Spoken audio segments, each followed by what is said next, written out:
हर गुप्त से गुप्त बात आप यीशु के पास जाकर शेयर करो कि प्रभु मैं ऐसे ऐसा जिंदगी जीता था और मुझसे ऐसा ऐसा पाप हुआ है, ऐसा पाप हुआ है जिसका मैं वर्णन भी नहीं कर सकता, ऐसा पाप किया है जिसे मैं किसी को भी नहीं बता सकता, लेकिन मैं तुझे बताता हूं मैंने ऐसा पाप किया है। यीशु मसीह किसी को बताएगा नहीं।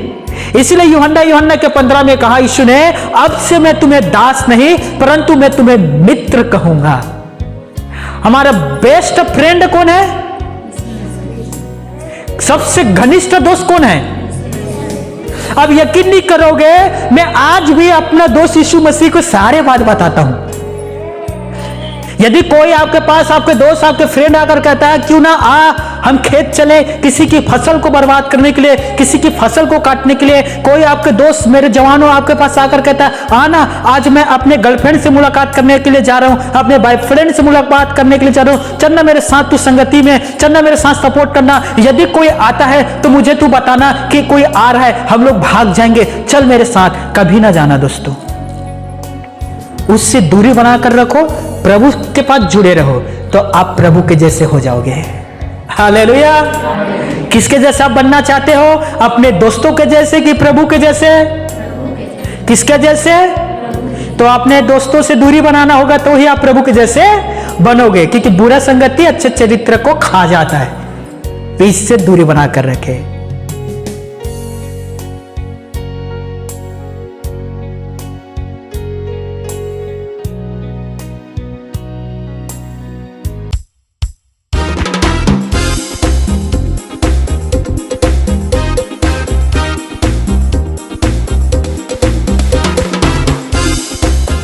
वंस अगेन, एक बार फिर से सभी को जय मसीह की। एक सुंदर बात मैं आपके सामने रखने जा रहा हूं। सभी के ना बोझ,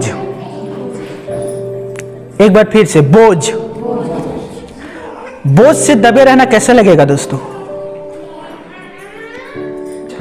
मैं ईश्वर के दिल से धन्यवाद करता हूं कि मेरे हृदय पर ना बहुत बड़ा बोझ था, छोटा मोटा नहीं, बहुत बड़ा बोझ, और मैं इससे दब रहा था। और मैंने प्रभु से कहा प्रभु इस बोझ को मैं कैसे दूर करूं? मैं इसे दूर करना चाहता हूं क्योंकि ये बोझ से मैं दबते जा रहा हूं। तब प्रभु यीशु मसीह ने मुझसे कहा जो है खुलकर तू अपने लोगों को बता। तो मैंने दो से 3 संडे पहले मैं आप सभी से कहा जो हमारे साथ हो रहा है मैं सब कुछ खुलकर आपके सामने रख दिया। वो बोझ था ना, वो चला गया, और जैसे वो बोझ गया मुझे अच्छा लगा। हालेलुया। वो बोझ क्या था?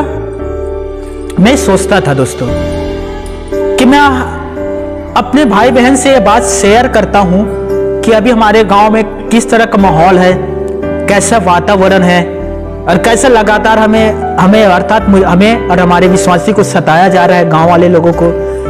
तो इन्हें सुनकर बहुत सारे लोग डर जाएंगे, और इसके पीछे रीजन भी है क्योंकि मैंने अपनी आंखों से विश्वासियों को भगते हुए देखा है। मेरी बात समझ रहे हो?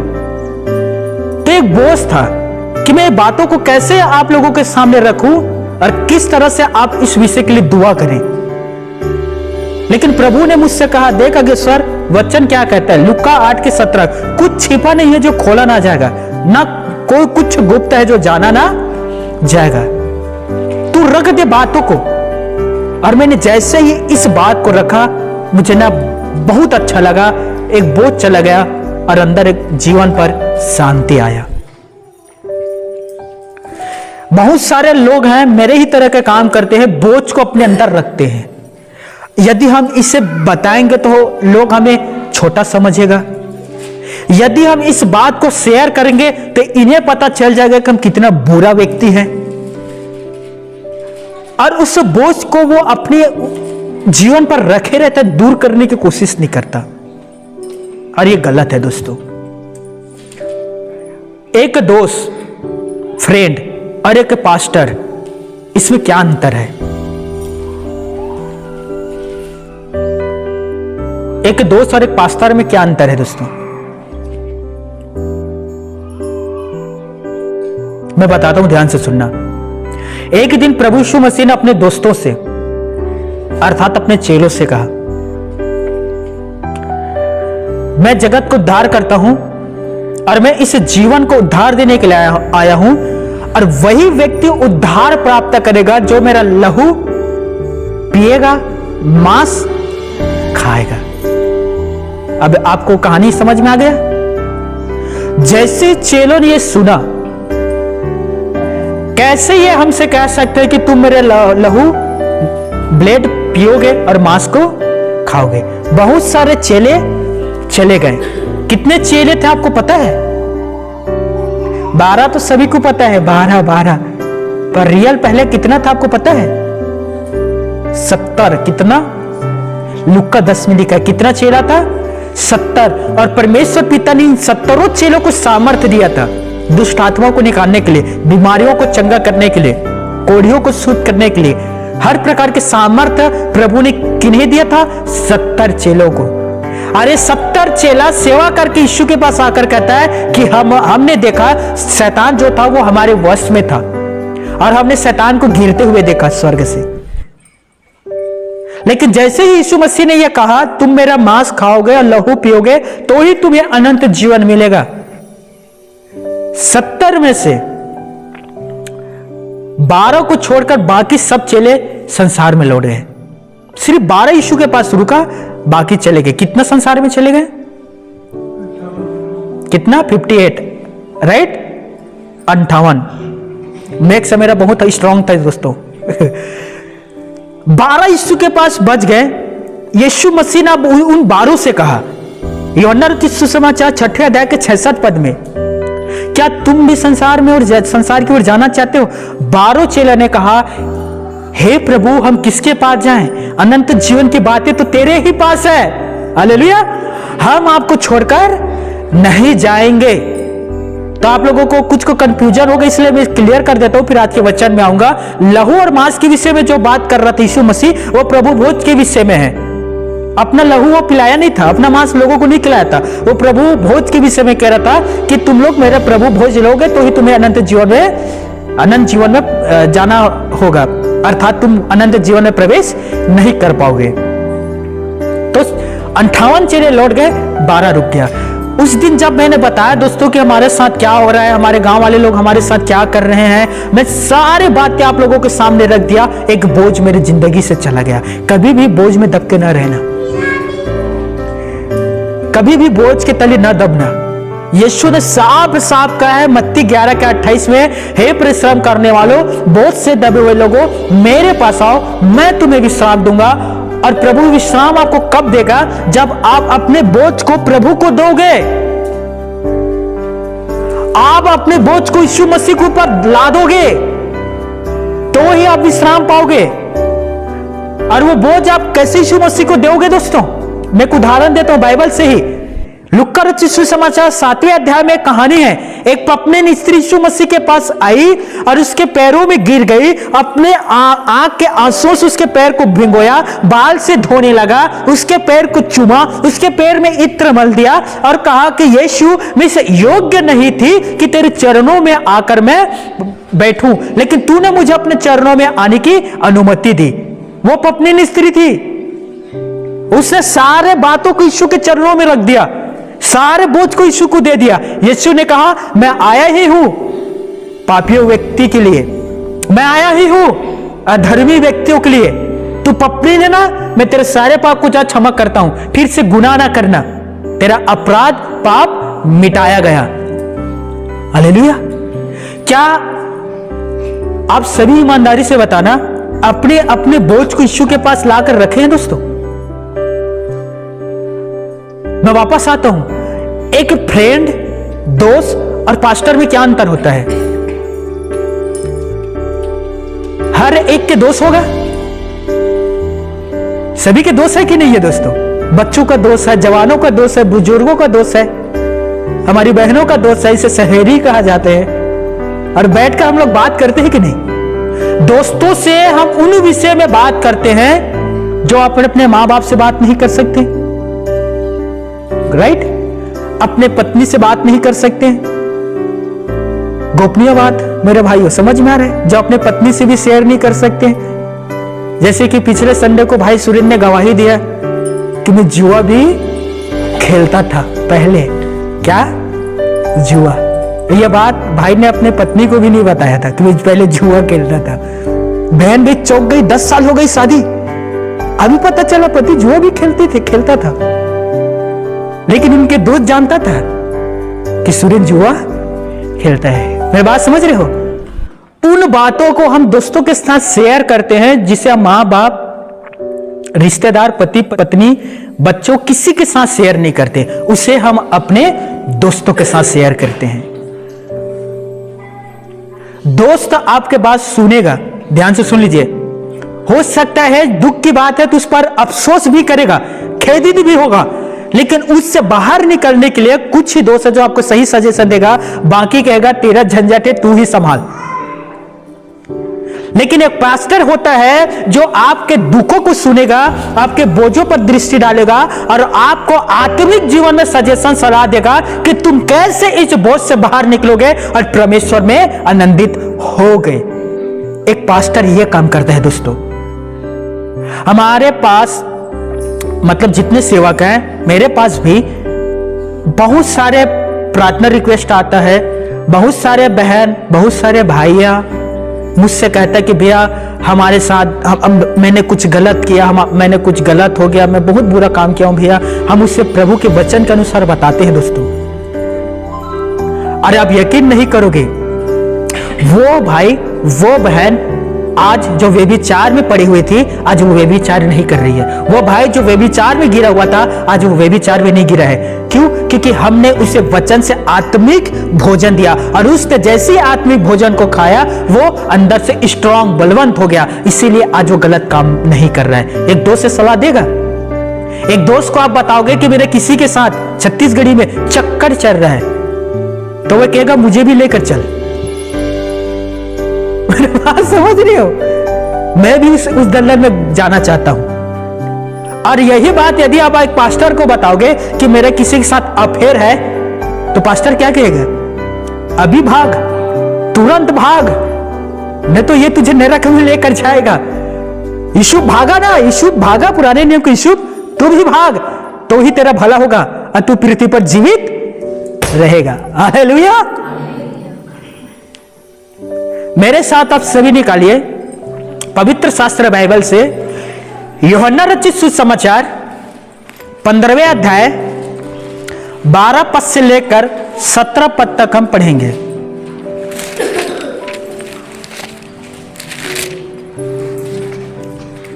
हालेलुया। सभी बाइबल लेकर आए हुए हैं?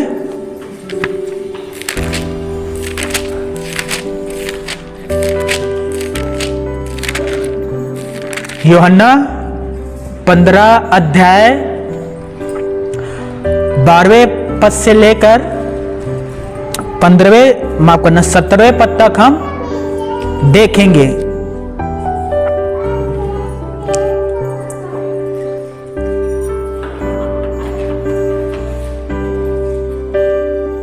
चलिए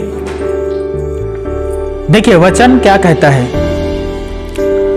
मेरी आज्ञा यह है कि जैसे मैंने तुमसे प्रेम रखा वैसे ही तुम भी एक दूसरे से प्रेम रखो। 13 इससे बड़ा प्रेम किसी का नहीं कि कोई अपने मित्र के लिए अपना प्राण दे। 14 जो आज्ञा मैं तुम्हें देता हूं यदि उसे मानो तो तुम मेरे मित्र हो। 15 अब से मैं तुम्हें दास ना कहूंगा क्योंकि दास नहीं जानता कि उसका स्वामी क्या करता है, परंतु मैंने तुम्हें मित्र कहा है क्योंकि मैंने जो बातें अपने पिता से सुनी वे सब तुम्हें बता दी। 16 तुमने मुझे नहीं चुना परंतु मैंने तुम्हें चुना है और तुम्हें नियुक्त किया है कि तुम जाकर फल लाओ और तुम्हारा फल बना रहे कि तुम मेरे नाम से जो कुछ पिता से मांगो वह तुम्हें दे। 17 इन बातों की आज्ञा मैं तुम्हें इसलिए देता हूं कि तुम एक दूसरे से प्रेम रखो। खुदा बाप अपने पढ़े गए कलाम वचन पर हम सभी को आशीष और बरकत दे। हालेलुया। दोस्त, सभी कहना दोस्त, मित्र। हर एक व्यक्ति के पास और हर एक व्यक्ति के साथ रहता है, हर एक का फ्रेंड होता है दोस्त। यीशु ने कलाम में कहा, अब मैं तुम्हें दास नहीं कहूंगा परंतु मित्र कहूंगा। अब से तुम मेरे मित्र हो। हर एक व्यक्ति के जीवन पर मित्र का बहुत बड़ा योगदान होता है, बहुत बड़ा। एक अच्छा मित्र अपने मित्र को अच्छा शिक्षा देता है। एक बुरा मित्र अपने दोस्तों को बुरा शिक्षा देता है। पहला गुटखा, पहला गुड़ाखोर, पहला पैक शराब का कोई भी खुद खरीद कर नहीं पीता। देने वाला कौन होता है? मित्र। ये सच बात बता रहा हूं। दोस्त होते हैं, वो पहला पैक ना अपने दोस्तों को देते हैं और कहता है तुम मेरे दोस्त हो, दोस्ती की खातिर इतना तो कर ही सकते हो। और दोस्ती के खातिर पहला पैक दोस्त आपको देगा, फिर आगे आपको खरीदना पड़ेगा, फिर आप उस लत में चले जाओगे और आप उसके आदी हो जाते हैं। इसीलिए पवित्र शास्त्र कलाम क्या कहता है? पहला कुरिन्थियों 15वें अध्याय 33 पद में, धोखा ना खाओ, बुरा संगति अच्छे चरित्र को बिगाड़ देता है। बुरा संगति अच्छे चरित्र को क्या कर रहा है? बिगाड़ रहा है। बुरा दोस्तों के साथ संगति में पड़ोगे तो मरोगे। याद रखिए, आप अपने आप को हर दिन कंट्रोल करके नहीं रख सकते हैं। यदि आपके दोस्त शराबी हैं और आप उसके संगति करते हैं और आपके दोस्त आपके सामने बैठकर पेक के ऊपर पेक लेता है, तो एक दिन वो आपसे भी कहेगा एक छोटा से ले ले, छोटा से लेने से तेरा कुछ नहीं जाएगा। याद रख लीजिए, एक छोटा से आप पेक लोगे और ना सिर्फ आपका कुछ जाएगा, ना सिर्फ आपका कुछ जाएगा, बल्कि आपके पूरा संपत्ति जाएगा। आपके बच्चों का सारा संपत्ति चला जाएगा। आपके बच्चों का भविष्य को अपना पी जाओगे। नीति वचन कहता है कि जो शराबी व्यक्ति होता है वो कौड़ी कौड़ू का मोहताज रहता है। पवित्र शास्त्र क्या कहता है? जो शराबी व्यक्ति होता है वो कौड़ी कौड़ू का मोहताज रहता है। धन आए तो अंधाधुंध खर्चा करना और चले जाए तो फिर भीख मांगना। शराब के कारण मैं कितने सारे दोस्तों को बर्बाद होते हुए मैंने अपने आंखों से देखा है। दोस्तों, मैं दूध का धूला नहीं हूं। मैं भी पहले रोज शराब पीता था। मेरे सुबह का शुरुआत शराब से होता था, रात का अंत शराब से होता था। हम लोग सारे दोस्त मिलकर हम लोग शराब पीते थे और हम लोगों का एक स्लोगन था, स्लोगन 4 दिन की चटक चांदनी फिर अंधेरी रात। 4 दिन का जिंदगी है, 2 दिन तो बीत गया, 2 दिन बाचा है, 2 दिन एंजॉय करते हैं, उसके बाद तो अंधेरी नरक में ही जाना है। मेरे बात समझ रहे हो मेरे भाइयों? शराब पिया करते थे हम लोग। एक दिन में 2000 रुपए का कभी शराब पी दिया करते थे। कोई गिनती नहीं करते थे कितना खर्चा हो रहा है।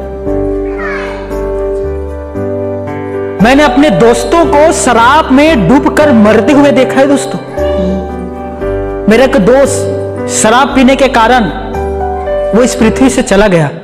उसके 3 बच्चे हैं, पत्नी है। सोचिए उनका क्या होगा। दोस्तों, शराब के कारण उसने अपनी संपत्तियों को बेच दिया। शराब के कारण उसने घर के हर एक बर्तन को बेच दिया, घर के हर एक बर्तन को, और अपने बच्चों और अपनी पत्नी के लिए क्या छोड़कर गया? गरीबी। उन लोग आज गरीब हैं। उन लोग अच्छे घर से था, सब कुछ था उनके पास, संपन्न घर था दोस्तों, लेकिन शराब की वजह से सब कुछ चला गया। यकीन मानिए, इस भाई मेरे दोस्त ने कहा कि जब मैंने पहले बार शराब पिया मैंने खुद नहीं खरीदा था, मेरे दोस्त ने मुझे दिया था।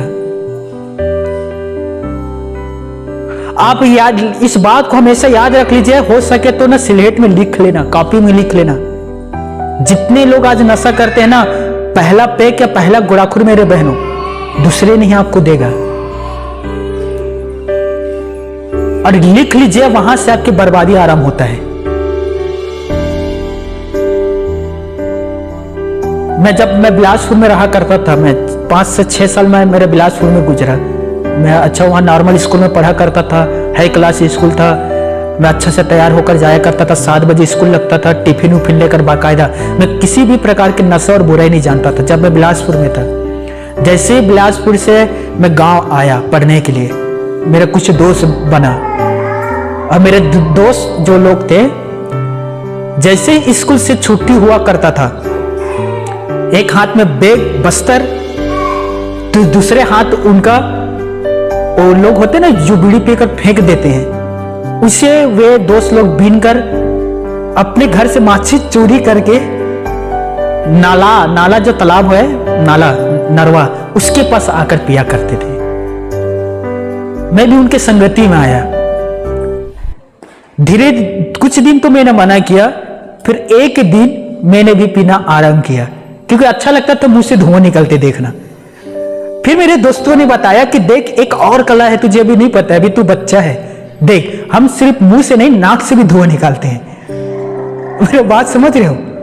मैंने ध्यान से सुनना, एक सुट्टा लिया, दोस्तों ने मुंह बंद कर दिया, अब निकलना ही था नाक से धुआं तो निकला, आंख से आंसू भी निकल गया। ये सिखाने वाला कौन? दोस्त। दारू पीने वाले सिखाने वाला कौन? दोस्त, फ्रेंड। मुझे याद है जब मैं पहले बार मुझे दारू पीने के लिए फोर्स कर रहा था, मैंने कहा मैं नहीं पीऊंगा। मैं कक्षा 6वीं में था दोस्तों, सोचिए लगभग 11 साल उम्र रहा होगा मेरा। दोस्तों ने कहा कुछ नहीं होता, सफेद का है, पानी जैसा लगेगा, पी ले। मैंने कहा ठीक है, ला देखने दे। मैंने एक घुट चक्कर देखा, वो कड़वा था। मैंने कहा तो बोले थे पानी जैसे लगेगा, तो बहुत कड़वा है। तो उस दोस्तों ने मुझे सिखाया कि शराब कैसे पिया जाता है। यकीन नहीं करेंगे आप दोस्तों, उसने सिखाया शराब एक हाथ में ले, दूसरा हाथ से नाक बंद कर अपना। मैंने एक हाथ में शराब लिया, दूसरे हाथ से अपना नाक इस तरह से बंद किया। अब कहा घटक ले, और मैं जैसे ही इसे घटका, उल्टी होने वाला था। अब यकीन नहीं करोगे, तुरंत नींबू चटा दिया जीभ में। इसने कहा जीभ बाहर कर, मैंने जीभ बाहर कर, नींबू ले, अब नहीं होगा उल्टी।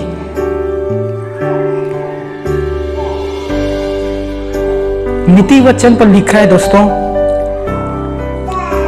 नीति वचन 27 अध्याय 17 पद, जैसे लोहा लोहा को चमक देता है, वैसे ही दोस्तों की संगति से मनुष्य का चेहरा चमकदार हो जाता है। हालेलुया।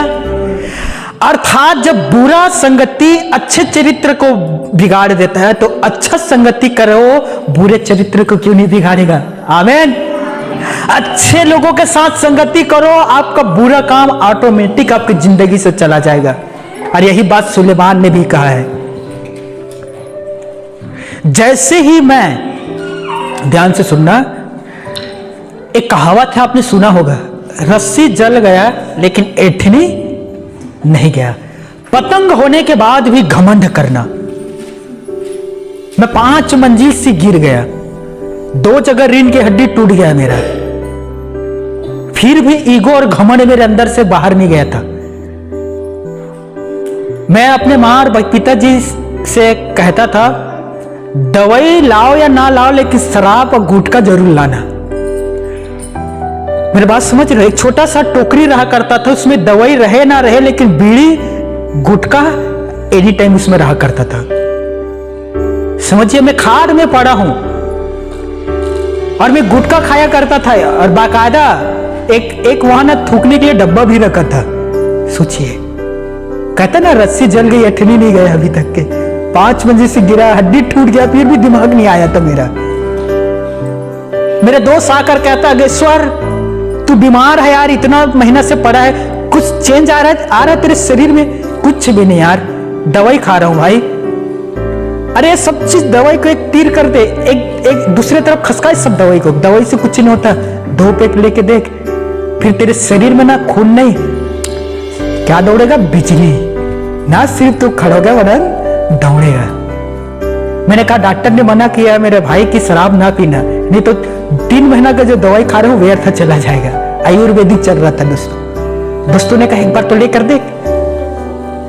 मैंने लिया, मैंने लिया और कुछ भी शरीर में फर्क नहीं पड़ा। मैं हर चीजों के लिए दोस्तों के ऊपर इल्जाम नहीं लगा रहा हूं, कहीं ना कहीं अंदर से भी इच्छा उत्पन्न होता है। उन लोग तो बस थोड़ा से प्रेशर देते हैं, थोड़ा से कहते हैं कर लो, अंदर तो हमारा खुद लड्डू फूट रहा होता है ना मेरी बहनों भाइयों। राइट, सही है कि नहीं? उदाहरण के तौर पर डीजे बज रहा है, डीजे बज रहा है। अब आप ठहरे विश्वासी, पास्टर ने मना किया डीजे में कूदना नहीं है, डीजे में कूदोगे फिर एक दिन नरक में कूदोगे, तो नहीं कूदना है। अब आप अपने आप को कंट्रोल करके खड़े हुए, डीजे बज रहे हैं, रिश्तेदार कूद रहे हैं, नाच रहे हैं, आपके रिश्तेदार कहता आजा, आप करें नहीं, पास्टर ने मना किया है, नहीं, दूसरे बार आना आना, नहीं, और लेकिन अंदर करे एक बार आना, पकड़ के लेना मुझे, एक बार आ जा, हाथ पकड़ के लेना वहां, फिर नागिन डांस लेगा।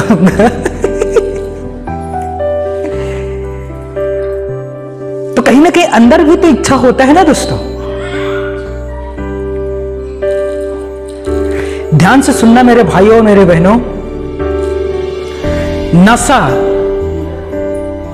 ये सबसे बड़ा ना लत है, बीमारी से भी घातक। और इस लत से कुछ ही लोग हैं जो बाहर निकल पाते हैं, और उनमें से कुछ है विश्वासी। क्योंकि मैं जब इस नशा में डूबा हुआ था ना दोस्तों, बहुत ज्यादा गहरा चला गया था, बुरे संगति में था, हर दिन शराब पीना, समझ में रहा, मुंह से गंदा गंदा गालियों को देना। अब मैं अच्छा संगति रखने वाले लोगों के पास गया, बिलासपुर चर्च है, और जैसे मैं उस संगति में गया, मैं आश्चर्यचकित हो गया दोस्तों कि पृथ्वी पर अच्छे लोग भी रहते हैं। मुझे तो लगता था कि सब के सब बुरे हैं। राइट? अब बुरा खोजने के लिए चले जाओ, आपको हर जगह मिलेगा। कहीं कोई शराब पी रहा है, कहीं कोई बीड़ी पी रहा है, कोई गुटखा खा रहा है, कोई जुआ खेल रहे हैं। राइट? हर जगह आपको मिलेगा दोस्तों। लेकिन जैसे ही मैं चर्च में गया, चर्च के अंदर गया, मैं वहां अच्छे लोगों से मिला, मैं वहां संगति करने लगा, और देखो मैं जैसे ही अच्छा संगति रखने लगा, बुरा चरित्र मेरे जीवन से जाल चला गया, सब कुछ चला गया, शराब चला गया, गुटखा चला गया, बीड़ी चला गया, सब मेरे जीवन से दूर हो गया। और वो सब कुछ हुआ एक दिन, ओनली वन डे, एक दिन। मैंने लड़ाई नहीं किया, परिश्रम नहीं किया, मैंने कहा प्रभु मुझे पवित्रता के जीवन जीना है, मुझे धार्मिकता के जीवन जीना है। मैं तो बीमारी से ग्रस्त हूं, इस लत से ग्रस्त हूं, ये लत मैं अब चाहकर भी अपने जीवन से दूर नहीं कर सकता, लेकिन तू चाहे तो ये दूर कर सकता है। हालेलुया। और मैंने कहा मैं इसे दूर कर दे मेरे जीवन से। एक छोटा सा प्रार्थना, 2015 की प्रार्थना, आज 2023 चल रहा है, खुदा गवाह है, मैंने आज के उस दिन से लेकर आज तक लगभग 8 साल हो गया, मैंने कोई नशा नहीं किया है, छुआ भी नहीं हूं दोस्तों। हालेलुया। मेरा दोस्त आज भी मेरे पास आता है, आकर आज भी बात करता है, लेकिन मेरे दोस्त कहता है इन्हें बीड़ी का धुआं अच्छा नहीं है, अपने दोस्त के सामने नहीं पिएंगे। वो मेरे सामने बीड़ी नहीं पीता, मेरे सामने अब शराब नहीं पीता। वही दोस्त जो पहले हम लोग बैठकर बीड़ी शराब पिया करते थे, वही दोस्त आज मेरे पास आकर शराब और बीड़ी नहीं पीता दोस्तों। हालेलुया। आपको मैं एक सुंदर बात बता रहा हूं, ध्यान से सुनना मेरे भाइयों और मेरे बहनों। सबसे बड़ा दोस्त होता है आपका पत्नी। कौन? आपके वाइफ। पत्नी से बड़ा कोई दोस्त नहीं, और पत्नी से बड़ा कोई दुश्मन नहीं। एक सेवक ने कहा बिच्छू डंक मारेगा दवाई मिल जाएगा, सर पर डसेगा दवाई मिल जाएगा, यदि पत्नी डंक मार दिया तो कोई दवाई नहीं मिलता। हालेलुया। अब आप सोच रहे होंगे कि क्यों ये भैया ने ये बात कहा। पत्नी से बड़ा कोई दोस्त नहीं, और पत्नी से बड़ा कोई दुश्मन नहीं। सुलेमान के बहुत सारे पत्नी थे, सुलेमान की पत्नी ने सुलेमान को ले डूबा। मेरे बात समझ रहे हो दोस्तों? दुनिया का सबसे बुद्धिमान व्यक्ति, जीनियस व्यक्ति सुलेमान, नीति वचन सबोदेश से श्रेष्ठ गीत लिखने वाला, उसके जैसा बुद्धिमान व्यक्ति आज तक पैदा नहीं हुआ है। उस बुद्धिमान व्यक्ति को बुद्धि को भ्रष्ट किसने किया? खुद की उसकी पत्नियों ने। और वही नीति वचन में लिखता है, लंबे चौड़े घर में महल में रहने से अच्छा है कि मैं घर के झोपड़ी में रहूं, एक झोपड़ी में काटूं। झगड़ू पत्नी के साथ रहने से यह बेस्ट है मैं झोपड़ी में रह लूं। उसकी बुद्धि को भ्रष्ट किसने किया? उसकी खुद की पत्नी ने। पाप में कौन डुबा दिया? उसके खुद की पत्नियों ने। सुलेमान बुद्धि दिल डॉल, इतना बलवंत व्यक्ति था कि परिस्थिति उससे डरता था। सुलेमान, माफ करना, सिमसोन के वचन शब्द सुनकर वो लोग कांपते थे। सिमसोन को जब रस्सी में बांध दिया करता था ना, तो जैसे अब पतली रस्सी को तोड़ते वैसे तोड़ दिया करता था सिमसोन। सिमसोन को कौन लेकर डूबा? उसकी पत्नी ने। अहब को किसने लेकर डूबा? उसकी पत्नी इजबेल ने। मेरी बात समझ रहे हो दोस्तों? और ऐसे बहुत सारे स्त्रियां हैं बाइबल में मिलती है जो अपने पत्नी को लेकर डूबा। डूबा का अर्थ समझ रहे हो? गो टू हेल, तुम जाओ नरक में। दूसरा बेस्ट बहन, जीवन साथी, यह भी आपको बाइबल में ही मिलता है। मैंने कहा ना, पत्नी से अच्छा दोस्त कोई नहीं और पत्नी से बड़ा कोई दुश्मन भी नहीं। तो एक पहलू को मैंने बताया, जिन लोगों को लेकर उसकी पत्नियों ने उसे डुबा दिया, और एक को कैसे छोड़ सकता हूं? आदम। आदम को किसने लेकर डुबाया? हवा, उसकी पत्नी ने। तो मैं अब दूसरे पहलू को बता रहा हूं, अच्छा पत्नी, बेस्ट वाइफ, दोस्त। सुलेम नामक एक स्त्री थी और उसने परमेश्वर के दास के पास गई, उसे बच्चा को बरकत मिला। हालेलुया। दूसरा, ध्यान से सुनिए दोस्तों, मूसा की पत्नी, आप निर्गमन पढ़कर देखिए, मूसा की पत्नी की वजह से मूसा का जान बचा था। सारा, रिबाका, ऐसे बहुत सारे अच्छी बेस्ट वाइफ दोस्त भी आपको बाइबल में मिलता है। अब मेरा एक सवाल है, मेरे भाई और मेरी बहनों, आप लोगों से, आप कैसे जीवन साथी हैं? बेस्ट, अच्छा या ले डूबने वाले? बताइए।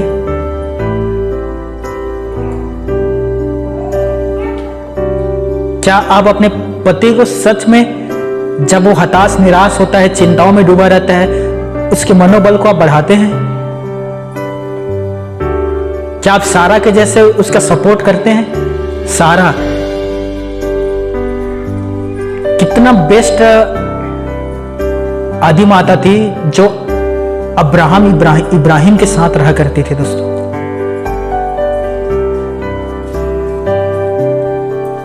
ध्यान से सुनना दोस्तों, लूका रचित सुसमाचार 11वें अध्याय, वहां एक सुंदर बात यीशु मसीह ने अपने दोस्तों के विषय में लिखा है। आज आप देखे हैं दोस्तों, यहां लूका 11 निकाल कर रख लीजिए। मैं आपको ना अच्छा बेस्ट बात बता रहा हूं, ध्यान से सुनना। कितने लोगों के पास आज मोबाइल है? प्लीज अपना हाथ उठाए। मोबाइल है जिन जिन लोगों के पास, मोबाइल वाले, हाँ हाथ उठाए। सभी के पास फेसबुक होगा, कुछ को छोड़कर सभी के पास होगा। व्हाट्सएप, हाँ राइट, देखिए व्हाट्सएप वाले ज्यादा है, फेसबुक वाले कम है। पता है आज आपको, शैतान आज सबसे ज्यादा यूज किसे कर रहा है अपने राज्यों को फैलाने के लिए? Internet, technology. अरे टेक्नोलॉजी में सबसे प्रमुख उसका हथियार है फेसबुक, व्हाट्सएप। दिल्ली के एक 15 साल के रहने वाली लड़की के विषय में मैं आपको बताता हूं, उसका नाम मैं गुप्त रख रहा हूं, ध्यान से सुनना। 15 साल की उम्र थी उसकी, 2016 की घटना है। उसके माँ बाप ने, बच्ची पढ़ाई कर रही थी, एक मोबाइल उसे ला कर दिया पढ़ने के लिए। बच्ची अच्छी हर विषय में अच्छी टॉप करती थी, तो माँ बाप ने सोचा मैं इन्हें मोबाइल दे देता हूं ताकि ये अच्छे से पढ़ाई कर पाए। तो माँ बाप ने बच्ची को मोबाइल दिया, 15 साल की उम्र है, 2016 की घटना है, दिल्ली का, ध्यान से सुनना। बच्ची ने मोबाइल लिया, मोबाइल लेने के बाद उसने फेसबुक में एक नया अकाउंट खोला। जैसे ही उसने अकाउंट खोला, अपना सारा परिचय उसमें लिखा, मैं क्या पढ़ती हूँ, मैं क्या खाती हूँ, मुझे क्या पसंद है, क्या पसंद नहीं है, मैं कहाँ स्कूल में जाती हूँ, सब कुछ लिखा। अरे एक अकाउंट बना लिया, अकाउंट बन गया दोस्तों। कुछ दिन के बाद एक लड़की के उसके फेसबुक में फ्रेंड रिक्वेस्ट आता है, दोस्त का निवेदन। उसने देखा कि सामने वाले लड़की है, मैं भी एक लड़की हूं, रिक्वेस्ट एक्सेप्ट कर लिया, स्वीकार कर लिया। अब दोनों दोस्त हो गए। अचानक उन दोनों के बीच बात होना आरंभ हुआ, दोस्ती गहरी हो गई, दोनों दोस्त गहरे हो गए। एक दिन जो रिक्वेस्ट भेजा था, उसने उसके पास मैसेज में भेजा कि मुझे तुझे देखना है, तुम कैसी हो। सामने वाले ने कहा ठीक है, मैं एक फोटो भेज रहा हूं, तुम देख लेना। उसने फोटो भेज दिया। सामने वाले ने कहा कि नहीं, मुझे ऐसे नहीं देखना है, मुझे बिना कपड़े के देखना है, तुम कैसी हो। सामने वाले भी लड़की, ये भी लड़की। इसने कहा ठीक है, लड़की तो है, भेज देता हूं। इसने अपना न्यूड फोटो उस लड़की के पास भेज दिया, उसने भी अपना फोटो इसके पास भेज दिया। अब इनके बीच रोज बात होने लगा, लोग दोस्त बन गए थे, अच्छा बुरा सारे बातों पर चर्चा करते थे, क्या पढ़ना है, क्या खाना है, हर चीज के विषय में चर्चा करते थे। एक दिन सामने वाले ने कहा क्यों ना हम वीडियो कॉल करें, फेसबुक में रहता है वीडियो कॉल, एक दूसरे को देखें। दोनों तैयार हो गया, वीडियो कॉल आरंभ किया। ध्यान से सुनना, एक तरफ 15 साल की लड़की वीडियो कॉल में थी, दूसरे तरफ 40 साल का बुजुर्ग वीडियो कॉल में था। उसने अपना अकाउंट फेक बनाया था कि वो लड़की है, लेकिन रियलिटी में वो क्या था, वो 40 साल का एक आदमी था। इधर 15 साल की एक लड़की, 40 साल का लड़का। दिल्ली की सच्ची घटना है दोस्तों। अब लड़की जो था, उसके पैर के तली से जमीन खसक गया। क्यों? क्योंकि उसने अपना बिना कपड़े का फोटो भेजा था उसके पास। अब वो लड़की नहीं, लड़का निकला। उस 40 साल के लड़का ने कहा यदि तू मोबाइल काटेगी तो तू सोच लेना, क्योंकि तेरा फोटो मेरे पास है, तू मुझसे बात कर। अब उसे ब्लैकमेल करने लगा 40 साल के आदमी ने 15 साल की लड़की को। जब चाहता था तब उसके कपड़े को निकालता था, बिना कपड़े का दिखता था वो वीडियो कॉल में। एक दिन उस 40 साल के बुजुर्ग ने कहा मुझे तुझसे मुलाकात करना है, तू फलाने जगह में होटल में, और तुझे आना ही पड़ेगा, वरना तेरा जो फोटो है मैं वायरल कर दूंगा, सभी जगह भेज दूंगा, तू बदनाम हो जाएगी, तेरे मम्मी पापा किसी को चेहरा दिखाने के लायक नहीं रहेगी, सोच ले, तुझे आना ही पड़ेगा। और लड़की मजबूर थी, जहां बुलाए थे वहीं गई। लड़की के साथ शोषण हुआ, उसके साथ कृत व्यवहार किया गया, बुरा व्यवहार किया गया। अब जब यह मन करता था तब तक उस लड़की को बुलाता था, उसके साथ गलत काम करता था। ध्यान से सुनना, एक दिन लड़की के पेट में दर्द हुई, डॉक्टर के पास जब यह चेक कराने के लिए गई तो पता चलता है कि ये प्रेग्नेंट है, गर्भवती है। सोचिए दोस्तों, बिना सोचे समझे हम किसी को भी दोस्त बना लेते हैं, दोस्त बनाते हैं, उनसे हम लोग बात करना शुरू कर देते हैं, और यही धीरे धीरे हमें उनका आदत में डाल देता है, और हम एक बीमारी लत में ना लग जाते हैं। हमें लगता है कि हमारा दोस्त हमारे विषय में इतना केयर करता है, हमारे विषय में सोचता है, तो क्यों ना मैं इन्हें अच्छे अपने विषय में बताऊं, और जो वो मांगता है हमारी बहनें उन्हें दे देते हैं। अरे ये एक के साथ नहीं है, अब YouTube में, फेसबुक में, इंटरनेट में चले जाओ, ऐसे आज हजारों के साथ हो रहे हैं, हजारों के साथ हो रहा है। कितने तो ऐसे हैं जो सुसाइड कर लेते हैं, आत्महत्या। और इन सब का वजह है एक फ्रेंड रिक्वेस्ट, एक दोस्ती के लिए हाथ बढ़ाना, और दूसरा उस दोस्ती के लिए हाथ बढ़ाने वाले के हाथ को थामना, स्वीकार करना।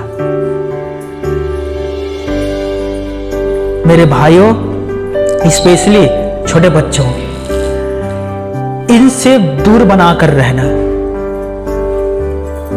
मैं 2018 में मैंने पहले बार फेसबुक को ओपन किया कि एक अकाउंट बनाया, एक सप्ताह के बाद मैंने डिलीट कर दिया। कोई परिचित का लोग नहीं है, फिर भी दोस्त तक रिक्वेस्ट भेजता था मेरे पास, दोस्त बना लो, कहीं चाइना से, कहीं अमेरिका से, कहीं से। मैं एक हफ्ते में उसे डिलीट कर दिया। 2018 में बनाया, 18 में खत्म कर दिया उसे। पैदा हुआ, मार दिया। समझ में आ रहा है? 2023 में मैंने फिर फेसबुक ओपन किया, और ओपन करने के पीछे बहुत बड़ा वजह था, और वो वजह ये था, ध्यान से सुनना, क्योंकि जो सताव करने वाले लोग थे ना, वो पूरा फेसबुक में मेरे वीडियो को वायरल कर रहे थे कि घोरा गांव में धर्मांतरण होता है, ऐसा है, होता है, वैसा होता है। तो एक भाई ने कहा कि देख, फेसबुक में तू पूरा वायरल हो गया है, लोग तुझे देख रहे हैं। तब मैंने उसी अकाउंट को फिर से रीओपन किया। मेरी बात समझ रहे हो? तो आज मैं फेसबुक यूज करता हूं केवल प्रभु की महिमा के लिए। हालेलुया। आज मैं फेसबुक चलाता हूं केवल प्रभु की महिमा के लिए, क्योंकि उसमें मैं प्रभु यीशु मसीह के वीडियो को डालता हूं ताकि लोग देखें और प्रभु की महिमा करें। उसके बाद मैं फेसबुक बंद वापस आ जाता हूं। मेरे भाइयों, मेरी बहनों, तो इन लोगों से बचो। अब मैं आपको एक बेहतरीन बात बता रहा हूं, ध्यान से सुनना। जितने आपके पास हैं वो आपके दोस्त हैं, आपके पड़ोसी, आपके रिश्तेदार, आपके जान पहचान, वो सभी क्या है? वो सभी दोस्त हैं। एक दूसरे का हाथ पकड़िए, चलिए एक दूसरे का हाथ पकड़िए, पकड़ लो, पकड़ लो, पीछे वाले ही पकड़ो। हाँ, अरविंद आप अपने ही बेटी का हाथ पकड़ लो।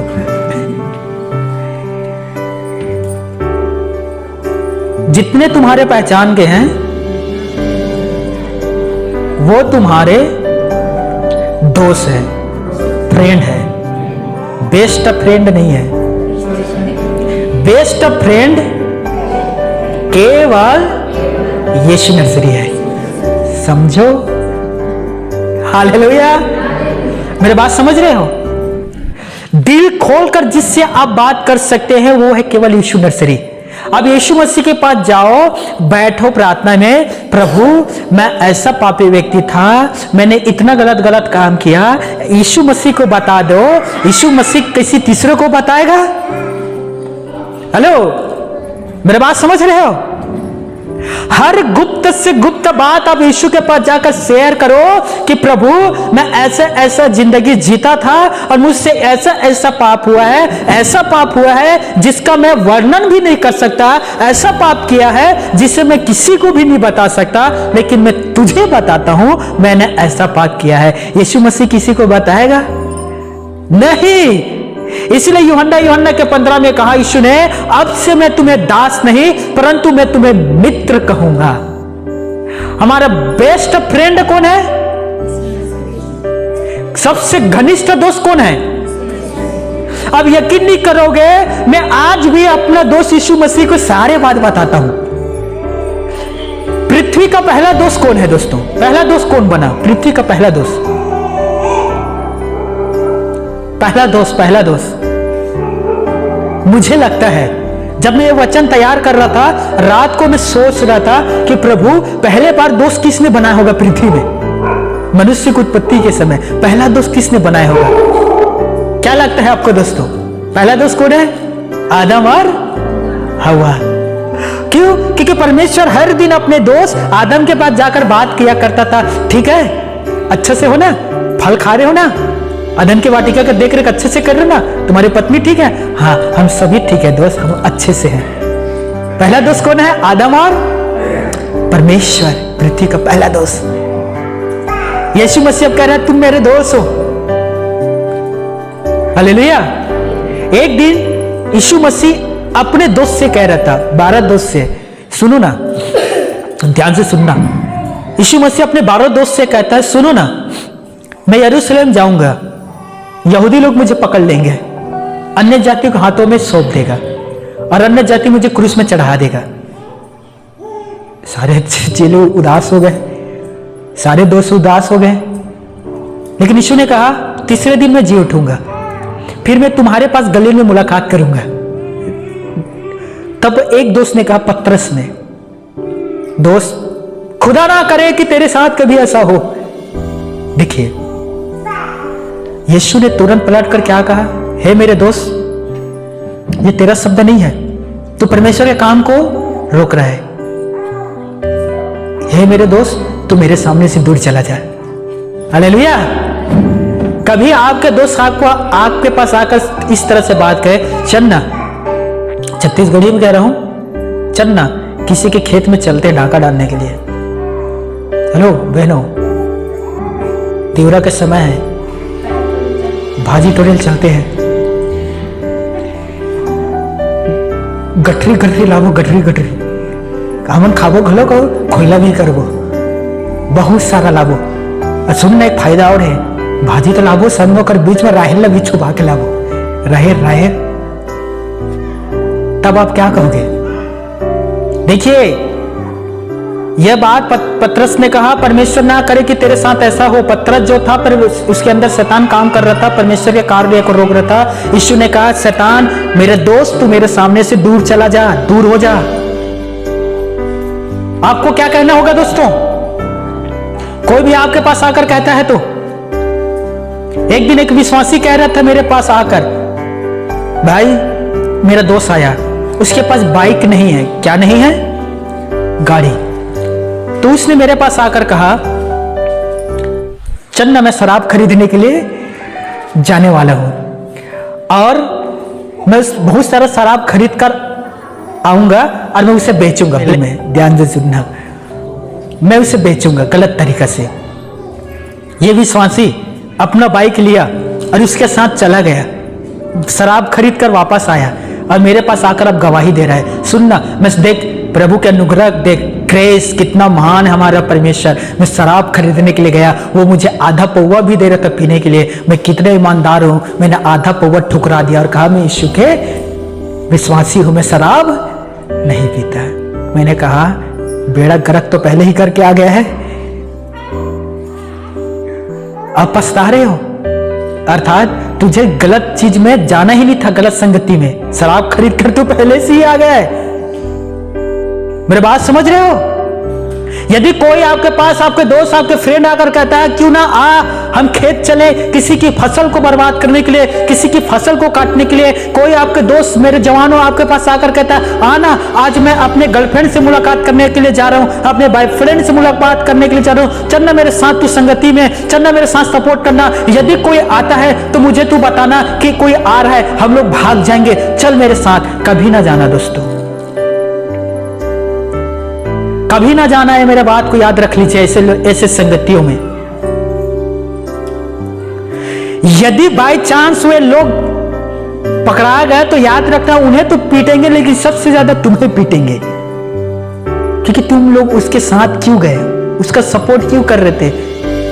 तू ही वो मेन मुख्य वजह है जो उनका सपोर्ट कर रहे थे, सबसे ज्यादा आपको पीटेंगे।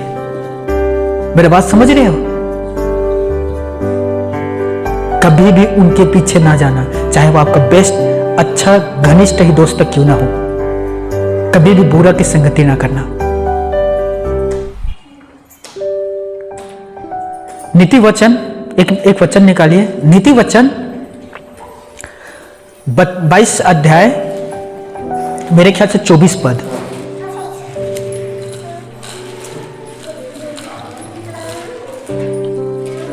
सभी जग रहे हैं? Are you here? सभी यहां हैं? बोलो प्रभु यीशु मसीह की। कोई एक पढ़ना। क्रोधी मनुष्य का मित्र ना होना, क्रोधी मनुष्यों के मित्र ना होना, ऐसे व्यक्तियों का कभी दोस्त ना होना जो उतवाली से क्रोध होते हैं। आपने देखा है ना, कभी कभी कुछ लोग ना चाहते हुए भी ना बहुत जल्दी क्रोधित हो जाते, भयंकर जल्दी। उदाहरण के तौर पर वे जा रहे हैं, ठीक है, दो दोस्त जा रहे हैं और वो अपने दोस्त से बात करते हुए जा रहे हैं। अचानक बीच में गड्ढा में चला गया, गड्ढा में कीचड़ था, कीचड़ में उसका पैर फंस गया।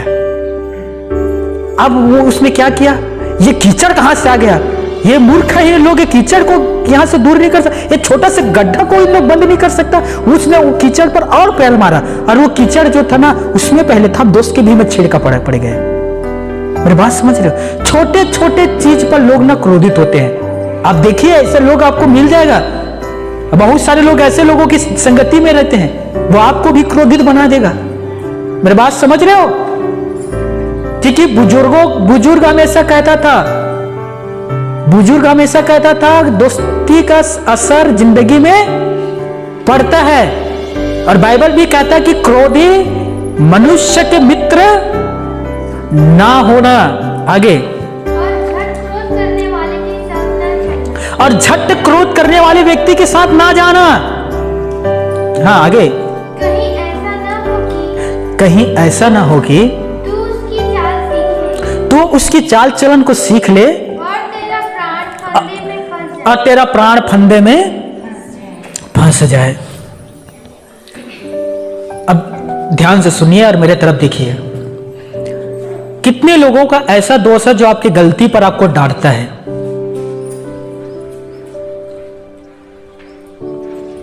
बताइए मेरे बहनों, आपके कोई सहेली है जो आपकी गलती पर आपको डांटता है? उदाहरण के तौर पर आप अपने सहेली से फोन में बात कर रहे हैं और अपनी गलती को अपनी सहेली को बता रहे हैं और आप कहते हैं, ध्यान से सुनना, आप कहती है कि सुनो ना सहेली, आज ना मुझसे गलती हो गया। आपके सहेली पूछता, बताओ क्या हुआ मेरी बहन? आप कहते हैं, मेरा पति शराब पीकर सोया हुआ था और मैंने उसके जेब से 50 रुपए निकाल लिया। पैसा तो निकाल लिया, पति को पता भी नहीं चला, पर मुझे अच्छा नहीं लग रहा है कि मैंने 50 रुपए क्यों निकाला। और आपके सहेली अब आपको सलाह दे रहा है, कोई बात नहीं मेरी बहन, तू तो 50 ही निकाली थी, मैं तो एक बार 200 निकाल ली थी। चलता है क्या? ऐसा आपका दोस्त है? हेलो, कैसा आपका दोस्त है दोस्तों? क्या आपके गलती पर वो आपको डांटता है? क्या आपके गलती पर आपको बैठाकर आपको समझाता है? क्या दुख में वो आपके पास आकर आपके साथ खड़े रहता है? जब आप गिरते तो क्या आपके दोस्त आपको उठाता है? क्या ऐसा आपका दोस्त है? मैं एक वचन और मैं चाहता हूं कि आप पढ़े, फिर मैं समाप्ति की ओर जाने वाला हूं। आप निकालिए नीति वचन 27 अध्याय 6वां पद। नीति वचन 27 अध्याय 6वां पद। हाँ, वहां क्या लिखा है? जो घाव दोस्त के हाथ से लगे वो विश्वास योग्य है। ध्यान से सुन रहे हो? यदि आपके दोस्त आपके गलती पर आपको मारता है और आपके शरीर में घाव होता है ना, तो विश्वास योग्य है वो। यदि आपके दोस्त आपके गलती पर आपको डांटता है, सिखाता है, तो वो विश्वास योग्य दास है। लेकिन एक और दोस्त होता है, वो क्या करता है? बाइबल में देखिए क्या कहता है। हाँ, अधिक चुम्बन करता है। अधिक चुम्बन करना अर्थात आपके पैर में आपके लिए जाल बिछाना। यदि आपका कोई ऐसा दोस्त है जो आपके गलती करने पर कहता है, कुछ नहीं चलता है यार, इतना तो चलता है, कौन है जो इतना नहीं करता होगा, चलता है दोस्त, कोई बात नहीं, चल इतना होता है, समझ लो वो आपके बहरी है वो, इसीलिए आपका अधिक चुम्बन कर रहा है आपकी गलती पर। किस तरह का हमारा दोस्त है दोस्तों? मैं वापस आता हूं, ध्यान से सुनना। दोस्त और पास्टर, मैंने पूछा था ना दोस्त और पास्टर में क्या अंतर होता है। एक सच्चा पास्टर वो होता है जो दोस्त से बढ़कर होता है, जो आपकी गलती पर आपको डांटता है। एक सच्चा पास्टर वो होता है दोस्तों जो हर परिस्थिति में, हर कलेश में, हर दुख में, हर सुख में वो आपके साथ खड़ा रहता है। मैंने किसी भी ऐसे व्यक्ति नहीं हमारे कलेशे में जो गलती किया हो और मैं उन्हें उससे डांटा ना हो। मैं इस वजह से ना डांटूं कि वो छोड़कर चला जाएगा तो फिर मैं एक अच्छा सेवक नहीं हूं। यीशु ने अपने चेलों को उनके गलतियों की वजह से डांटा था। परमेश्वर पिता ने इजराइलों को उनके गलती की वजह से उन्हें डांटा था। बाइबल में लिखा है कि जो पिता पुत्र से प्यार करता है उनके गलतियों पर उन्हें ताड़ना देता है। क्या देता है? और जिसे पुत्र बना ले तो उसे कोड़ा भी मारता है। कोड़ा, कोड़ा, समझ में आ रहा है? मैं देखता हूं बहुत सारे लोग हैं जिससे मैं जब अच्छा अच्छा बातें करता था, मैं उसके लिए आत्मिक पिता था। मैं कौन था? जब मैं उनसे अच्छा बातें करता था, जब मैं उनके गलती के लिए उन्हें डांटा, तो मैं जो आत्मिक पिता था वो पिता भी तो छोड़ दो, अब मैं उसका बैरी बन गया। पिता भी नहीं रहा, आत्मिक पिता छोड़ दो, पिता भी नहीं रहा, अब मैं बैरी बन गया। तो मैं उनसे पूछता हूं, मेरे गलती को तो बता दो। क्या लगता है कि मैं आपके गलती पर अपना आंख बंद कर लूं? कानून अंधा हो सकता है, पास्टर अंधा नहीं है। हालेलुया। मेरे बात समझ रहे हो?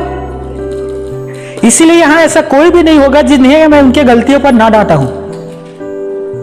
मैं बड़े प्यार से बैठाता हूं, पानी पिलाता हूं, फिर डांटता हूं। हालेलुया।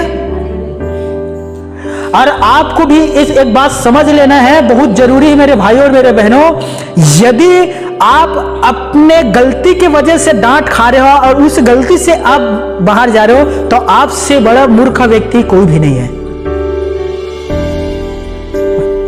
गलती से हमें सबक लेकर सीखना है और जिंदगी में सुधार लाना है, उससे दोहराना नहीं है।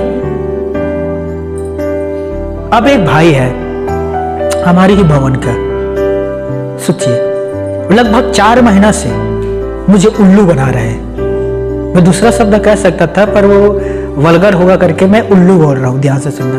4 महीना पहले एक भाई का मेरे पास फोन आया, पहले भी हमारे चर्चा में आया करता था। उसने कहा भैया आप मेरे लिए प्रार्थना करो, मैं आपके पास आया करता था, गलती हो गया, मैं आपके भवन को छोड़कर मैं कहीं दूसरे जगह गया, राजस्थान गया था, दिल्ली गया था, कहीं पानी में डुबकी लगाने के लिए गया था। 1.5 लाख रुपए खर्चा हुआ है भैया, 1.5 लाख। और मैं वैसी का वैसी हूं, मेरे लिए प्रार्थना कर रहा हूं। मैं कहा बिल्कुल, मैंने प्रार्थना किया। उसने कहा मैं इस संडे को आ रहा हूं। एक संडे निकल गया। उसने कहा इस संडे को आऊंगा, 2 संडे निकल गया। अब यकीन नहीं करोगे, लगभग 4 महीना निकल गया। वो हर बार बीच में कॉल करता है और कहता है इस संडे को आऊंगा, मेरे लिए प्रार्थना करो। मैं इस संडे को आने वाला हूं, मेरे लिए प्रार्थना करो। 4 महीना से वैसा कर रहे हैं।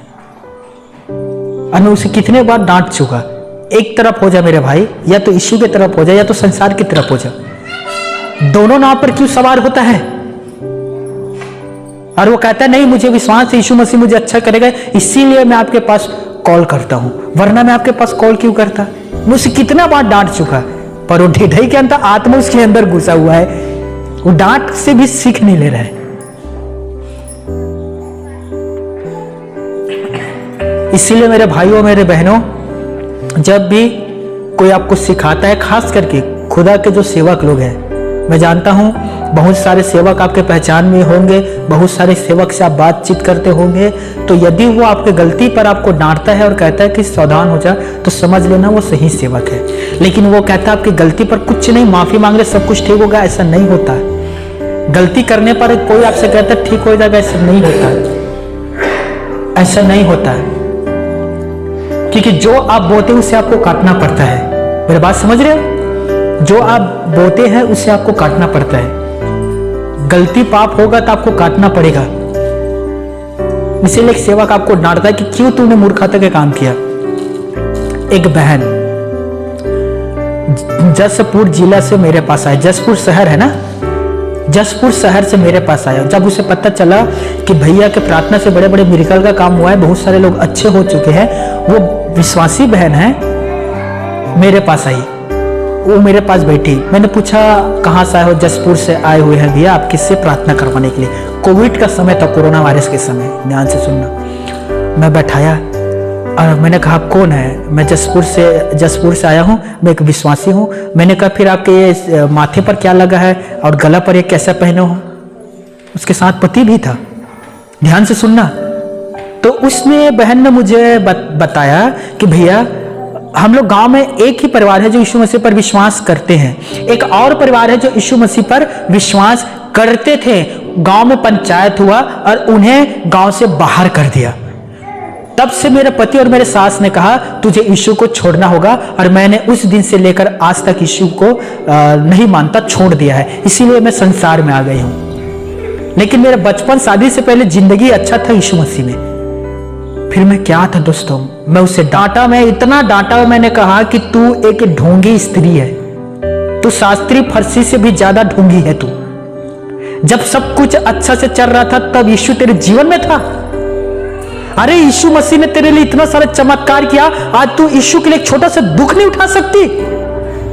तू पखंडी स्त्री है उसके मुंह के ऊपर।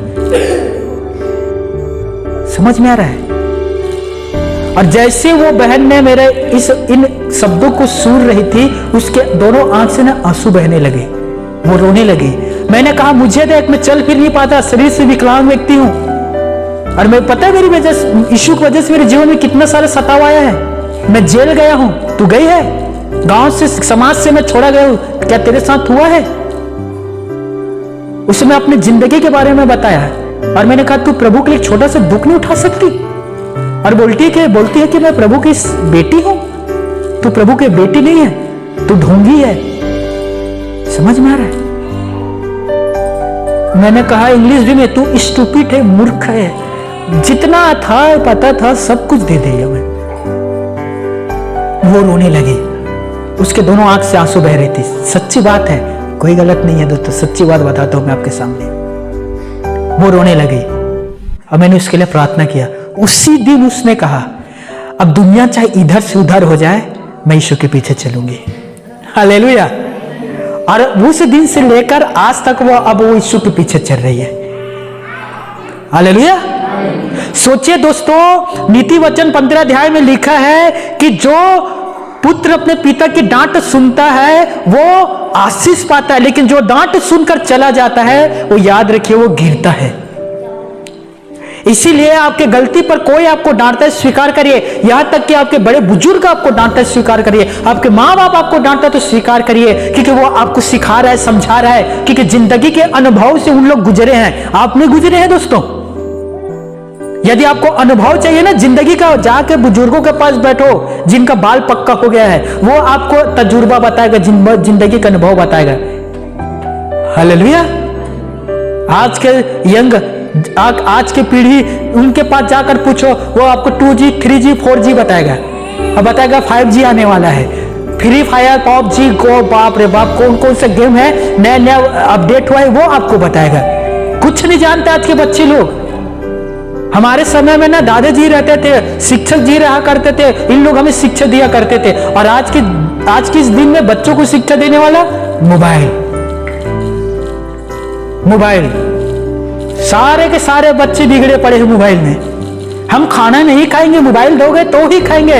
रहना दो भूखा, उन्हें रहना दो ना भूखा 24 घंटा। खाना नहीं खाएगा या वो? हाँ, खाना नहीं खाएगा क्या? बजाओ। हाँ, उल्टा लेटाओ उसे। 5 साल के बच्चे ने मैं मोबाइल दोगी तो ही खाना खाऊंगी, उल्टा लेटाओ उसके, चप्पल निकालो उसके, जहां मां से ना वही तड़ातड़, ताकि वो बैठ भी नहीं पाए। बच्चों को बिगाड़ कर आप ही लोगों ने तो रखा है। कौन बिगाड़ा है? दोष ना देना, हमारा कोई गलती नहीं है पास्टर सर, सारा गलती मोबाइल का है। अब आपने पहले बार बच्चे को मोबाइल आपने दे दिया था ना, राइट? पता है बच्चे लोग ना मोबाइल का आदी हो गए। जैसे शराबी लोग शराब के आदी होते हैं ना, ड्रग्स वाले लोग ड्रग्स का आदी होते हैं ना, उसी प्रकार से बच्चे लोग मोबाइल के आदी हो गए हैं। ये सबसे बड़ा ना नशा है मोबाइल, जो बच्चों को बिगाड़ रहे हैं। इसीलिए मेरे भाइयों, मेरे बहनों, डांटो बच्चों को। पीटना है तो पीटो, पूरा अधिकार प्रभु ने आपको दिया है, लेकिन एक लिमिट है। पीटते पीटते जान ना ले देना, एक लिमिट है। बच्चों को पीटो, सुधारो। और यदि वो कहता है कि मैं मोटू पतलू ही देखते देखते खाना खाऊंगा, तो बोल दो भूखा रहो, मैं तो लगाऊंगा नहीं। जो करना कर, भूखा रहना तो भूखा रह। लिख लीजिए, वो खाना खाएगा। और जब वो कहता है अक्कर मेरा ठिकाना आ गया, अब मुझे खाना दे दे, मैं मोटू और पतलू नहीं देखूंगा, तब उसे बासी खाना खिलाओ। हालेलुया। ताकि उसका जो दिमाग गर्म है वो ठंडा हो जाए। बासी ठंडा, अब मैं देखा ना बासी खाना। हालेलुया। बच्चों से मोबाइल को दूर बना कर रखो, आपके बच्चे पढ़ाई में फोकस करेगा। बच्चों को मोबाइल दोगे, पढ़ाई में फोकस नहीं करेगा। लिख लीजिए। इसीलिए 2G 3G 4G से सावधान रखिए अपने बच्चों को, नहीं तो एक दिन आगे बढ़कर वो आपके पापा जी बन जाएगा और आप उनके बच्चे बन जाओगे। वो आपको आकर सारा दुनिया भर के ज्ञान आपको देगा, तुम्हें कुछ पता नहीं है, देखो दुनिया में क्या हो रहा है। प्लीज सावधान रहे। तो आई होप, मैं उम्मीद करता हूं कि आज के वचन से आपने सीखा है। और बेस्ट फ्रेंड कौन है आपका? उससे सारे बातें खुलकर कहना। और क्रोधी दोस्तों से, नशा करने वाले दोस्तों से दूरी बनाकर रखो। मैं छोड़ने के लिए नहीं कह रहा हूं, दूरी बनाकर रखो। उनके बुरे संगति में ना बैठना।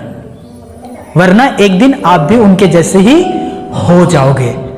उससे दूरी बनाकर रखो, प्रभु के पास जुड़े रहो, तो आप प्रभु के जैसे हो जाओगे। हालेलुया। किसके जैसा बनना चाहते हो? अपने दोस्तों के जैसे कि प्रभु के जैसे? किसके जैसे? तो अपने दोस्तों से दूरी बनाना होगा, तो ही आप प्रभु के जैसे बनोगे, क्योंकि बुरा संगति अच्छे चरित्र को खा जाता है। तो इससे दूरी बनाकर रखे। आमीन।